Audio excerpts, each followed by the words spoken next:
এই আবহাওয়ার সমুচিত জবাব আমার এলাকাবাসী দেবে ইনশাআল্লাহ। দলীয় সিদ্ধান্ত অমান্য করে সাংগঠনিক কর্মকাণ্ড চালানোয় বিএনপির জাতীয় নির্বাহী কমিটির সহ আন্তর্জাতিক বিষয়ক সম্পাদক ব্যারিস্টার রুমিন ফারহানাকে দলের প্রাথমিক সদস্য সহ সব পর্যায়ের পদ থেকে বহিষ্কার করা হয়েছে। যেই বিএনপির নেতা কর্মীদের জন্য গত 15 বছর লড়াই করলাম, তারা আমাকে এখন ধাক্কা দেয়। আপনারা যদি আমার পাশে থাকেন, আমি সরাইল আশুগঞ্জকে একটা নতুন রূপ দিতে পারি। আপনারা আমার সঙ্গে আছেন? আপনারা আমার পাশে থাকবেন? বিএনপির জাতীয় নির্বাহী কমিটির সহ আন্তর্জাতিক বিষয়ক সম্পাদক ব্যারিস্টার রুমিন ফারহানা বিগত আওয়ামী লীগ সরকারের সমালোচনায় সরব ছিলেন সংসদে, রাজনীতির মাঠে এবং টেলিভিশনের টকশোতে। ত্রয়োদশ জাতীয় সংসদ নির্বাচনে তিনি বিএনপির মনোনয়ন পাননি, কিন্তু দলীয় মনোনয়ন না পেলেও স্বতন্ত্র নির্বাচনের সিদ্ধান্ত নেন রুমিন ফারহানা। সোমবার তিনি মনোনয়নপত্র জমা দিয়েছিলেন। সাংবাদিকদের প্রশ্নের জবাবে তিনি এটিকে অন্যায়ের প্রতিবাদ বলে উল্লেখ করেন। রব্বুল আলামিনের কি অদ্ভুত পরিকল্পনা! 2026-এ এসে ধানের শীষের জোয়ারের বিপক্ষে আমাকে স্বতন্ত্র লড়াই করতে হচ্ছে। খালেদা জিয়ার মৃত্যুর পর খালেদা জিয়ার লাশ হিমাগারে রেখে বিএনপি তাদের পরীক্ষিত নেতা নেত্রীদের বহিষ্কার করে এই ঘটনা ঘটিয়েছে। এই বহিষ্কারের কাজটা এখন না করলেও পারত। দর্শক, দল থেকে চিরতরে বহিষ্কার করা হয়েছে ব্যারিস্টার রুমিন ফারহানাকে, যা রুমিন ফারহানা অনেক আগেই গণমাধ্যমে জানিয়েছিলেন যে দলের সিদ্ধান্ত নেবে, আমি আমার সিদ্ধান্ত নিব। সুতরাং দল যখন ব্যারিস্টার রুমিন ফারহানাকে মনোনয়ন দেয়নি, তখন এই ব্যারিস্টার রুমিন ফারহানার নেতা কর্মীরা তারা মনোনয়ন পত্র সংগ্রহ করেছেন এবং জমাও দিয়েছেন, যে কারণে দলকে উপেক্ষা করার কারণে এবার দল থেকে চূড়ান্ত সিদ্ধান্ত আসছে যে এই ব্যারিস্টার রুমিন ফারহানাকে সহ আরো 9 জন হেভিওয়েট নেতাকর্মীদেরকে দল থেকে সর্ব জায়গা থেকে তাদেরকে বহিষ্কার করা হয়েছে। দর্শক, একদিকে দেশনেত্রী বেগম খালেদা জিয়া মারা গিয়েছেন, সে কারণে বাংলাদেশের মানুষ শোকাহত অবস্থায় রয়েছে। অন্যদিকে দলের হেভিওয়েট নেতাকর্মীদেরকে দল থেকে চিরতরে বহিষ্কার করার ঘোষণাও দিয়েছে। দেশনেত্রী বেগম খালেদা জিয়ার মারা যাওয়ার সাথে সাথেই এই হেভিওয়েট নেতা কর্মীদেরকে কেন বহিষ্কার করার ঘোষণা দিয়েছেন দল, এর পিছনে বিএনপি এক ভয়ঙ্কর খেলা খেলেছে, যেটা আপনারা পুরো ভিডিওটা দেখলে বুঝতে পারবেন। দর্শক, বিষয়ের কিছু অংশ ভিডিওর শুরুতে শিরোনামে আপনারা দেখেছেন, বিস্তারিত পুরো ভিডিও জুড়ে। তার আগে আমার একটা অনুরোধ, যারা আমার চ্যানেলে নতুন আসছেন চ্যানেলটি সাবস্ক্রাইব করে অল ক্লিক করে বেল আইকনটি বাজিয়ে দিন। দর্শক, চলুন দেখে আসি হেভিওয়েট নেতা কর্মীদেরকে দল থেকে কেন বাদ দিয়েছেন চিরতরে, এবং দেশনেত্রী বেগম খালেদা জিয়ার দাফন কাফন হওয়ার আগেই কেন এই পদত্যাগ, কেন এই বহিষ্কারের ঘোষণা দিয়েছেন, সেটা আপনারা পুরো ভিডিওটা দেখলে বুঝতে পারবেন। ভিডিওটা অত্যন্ত গুরুত্বপূর্ণ, তাই ধৈর্য ধরে একটি লাইক এবং পুরো ভিডিওটা শেষ পর্যন্ত দেখতে থাকুন। দলীয় সিদ্ধান্ত অমান্য করে সাংগঠনিক কর্মকাণ্ড পরিচালনার জন্য জাতীয় নির্বাহী কমিটির সহ আন্তর্জাতিক বিষয়ক সম্পাদক ব্যারিস্টার রুমিন ফারহানাকে বহিষ্কার করেছে বিএনপি। বিএনপির সিনিয়র যুগ্ম মহাসচিব অ্যাডভোকেট রুহুল কবির রিজভী স্বাক্ষরিত এক বিজ্ঞপ্তিতে এ তথ্য জানানো হয়। বিজ্ঞপ্তিতে বলা হয়েছে, বিএনপির প্রাথমিক সদস্য সহ সব পর্যায়ের পদ থেকে তাকে বহিষ্কার করা হয়েছে। এর আগে ব্রাহ্মণবাড়িয়া 2, সরাইল আশুগঞ্জ ও বিজয়নগরের একাংশ আসনে স্বতন্ত্র প্রার্থী হিসেবে মনোনয়নপত্র দাখিল করেন রুমিন ফারহানা। দুপুরের পর রুমিন ফারহানা নিজে উপস্থিত হয় সরাইল উপজেলার নির্বাহী কর্মকর্তা ও সহকারী রিটার্নিং কর্মকর্তা মোহাম্মদ আবু বকর সরকারের কাছে মনোনয়নপত্র দাখিল করেন। মনোনয়নপত্র দাখিলের পর সাংবাদিকদের প্রশ্নের জবাবে রুমিন ফারহানা বলেন, আল্লাহর পরিকল্পনা মানুষের বোঝার বাইরে। আল্লাহর এই পরিকল্পনায় আমার বাবা 73 সালে আওয়ামী লীগের জোয়ারের বিপক্ষে স্বতন্ত্র নির্বাচন করেছেন। রাব্বুল আলামিনের কি অদ্ভুত পরিকল্পনা! 2026 সালে এসে ধানের শীষের জোয়ারের বিপক্ষে আমাকে স্বতন্ত্র লড়াই করতে হচ্ছে। আল্লাহর পরিকল্পনা ও তার বাস্তবায়নের প্রক্রিয়া মানুষের সত্যি বোঝার বাইরে। খালেদা জিয়ার মৃত্যুর পর খালেদা জিয়ার লাশ হিমাগারে রেখে বিএনপি তাদের পরীক্ষিত নেতা নেত্রীদের বহিষ্কার করে এই ঘটনা ঘটিয়েছে। এই বহিষ্কারের কাজটা এখন না করলেও পারত। বিএনপি 7 দিনের শোক পালন করছে।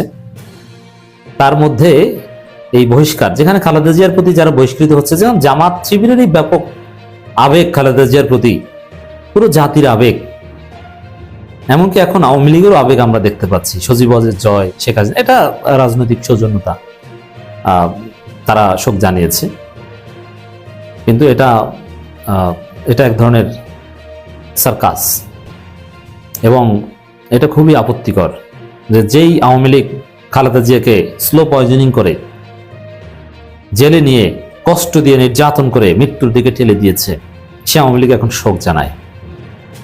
হোয়াটএভার। এখন খালেদা জিয়ার প্রতি বিএনপির, বর্তমান বিএনপি, সাবেক Khaleda Zia is beyond BNP, তাকে তার লাশ হিমাগারে রেখে কেন রুমিন ফারহানা সহ বিএনপির পরীক্ষিত অনেক নেতা নেত্রীদের, হেভিওয়েট এবং হিট নেতা নেত্রীদের বহিষ্কার করতে হবে?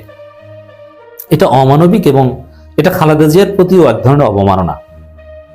শোকের মধ্যে এই ধরনের ঘটনা ঘটানোর কোনো প্রয়োজন ছিল না। আপনি খালেদা জিয়ার দাফন কাফন শেষ হোক, তারপরে করেন। এবং দুঃখজনক বিষয়, এটা বিএনপির একটা ব্যর্থতা যে খালেদা জিয়া মৃত্যুবরণ করলেন। আমরা বারবার আল্লাহর কাছে দোয়া করছি, কিন্তু দেশের রাজনীতিতে এটা নিয়ে বা জনগণের মধ্যে এটা নিয়ে তেমন কোনো আলোচনা নাই। দেখেন, শরীফ ওসমান হাদির পর অ্যাজিব পুরো বাংলাদেশ থমকে গিয়েছিল, কিন্তু সোশ্যাল মিডিয়ায় জনগণের মধ্যে, চায়ের দোকানে, রিক্সা, ভ্যানে দেখেন কোথাও কোনো আলোচনা। এর মানে খালেদা জিয়া মানুষের মন থেকে মারা গেছে। ওই অসুস্থ হয়ে যখন হসপিটালে ভর্তি হয়েছিলেন, তখন মানুষের মধ্যে একটা আগ্রহ ছিল। আর তারেক রহমান যদি তখন আসতেন, তখন বিএনপির এই অবস্থা হতো না।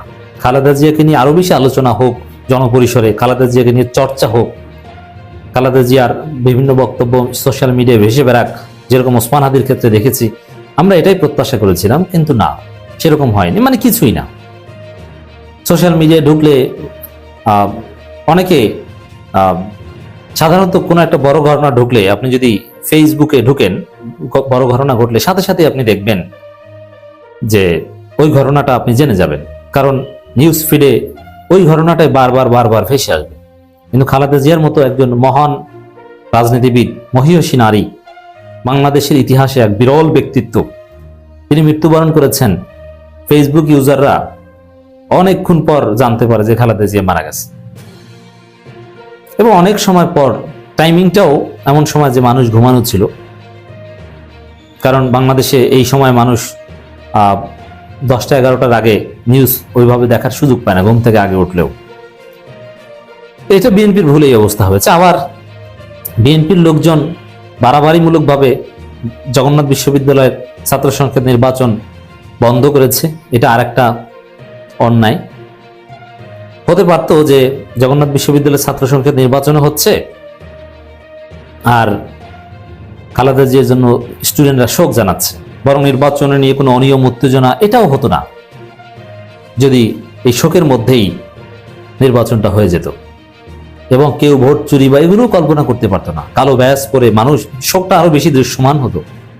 কিন্তু কি হয়েছে, ছাত্রছাত্রী মিছিল করেছে, সেখানে আবার নারী তাকবীর স্লোগান নিয়ে আরেক ঘটনা। দর্শক, আপনারা সকলেই জানেন যে দেশনেত্রী, আপসহীন নেত্রী বেগম খালেদা জিয়া, তিনি কিন্তু না ফেরা দেশে চলে গিয়েছেন, এবং তার এই চলে যাওয়াকে কেন্দ্র করে কিন্তু সারা বাংলাদেশে নয়, সারা পৃথিবীর মধ্যে একটা শোকাহত অবস্থা, এবং রাষ্ট্রীয়ভাবে 7 দিন শোক পালন করার ঘোষণা দিয়েছে। যে কারণে এদেশের মানুষ বর্তমানে এই দেশনেত্রী জননী বেগম খালেদা জিয়াকে হারিয়ে মানুষ ইতিমধ্যে দিশেহারা হয়ে পড়েছে।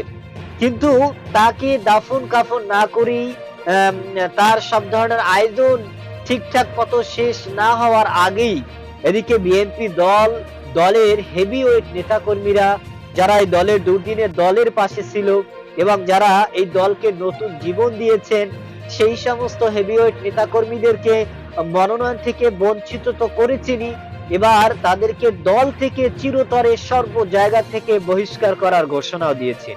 যে কারণে এটা নিয়ে মানুষ ইতিমধ্যেই আলোচনা এবং সমালোচনার জন্ম দিয়েছে যে দেশনেত্রী বেগম খালেদা জিয়া, তিনি আমাদের মাঝ থেকে চিরতরে চলে গিয়েছেন।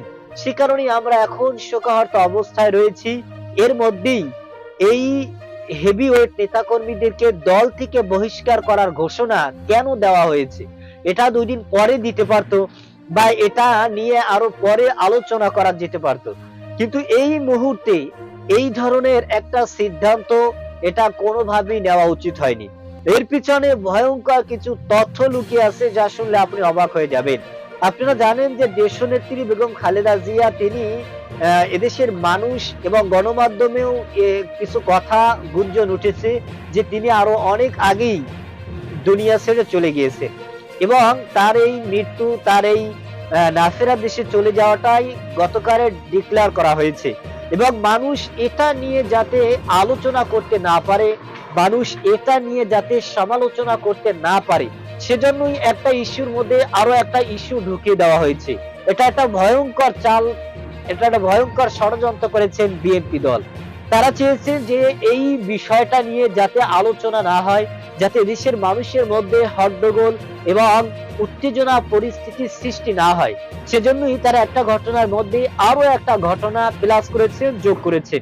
যে কারণেই হেভিওয়েট নেতাকর্মীরা ব্যারিস্টার রুমিন ফারহানা তিনি কিন্তু আওয়ামী লীগের আমলে এই বিএনপির নতুন জীবন দিয়েছেন এবং এই দলের জন্য দীর্ঘ 18 বছর তিনি লড়াই করেছেন, সংগ্রাম করেছেন।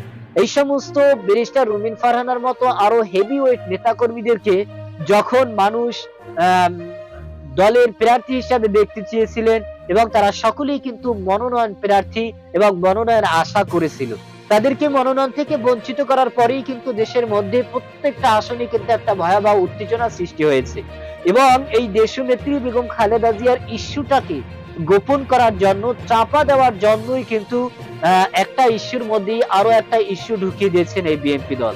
দর্শক, এই বিষয়ে যদি আপনার কোনো মতামত থাকে সেটা আমাদের কমেন্ট সেকশনে অবশ্যই জানাবেন।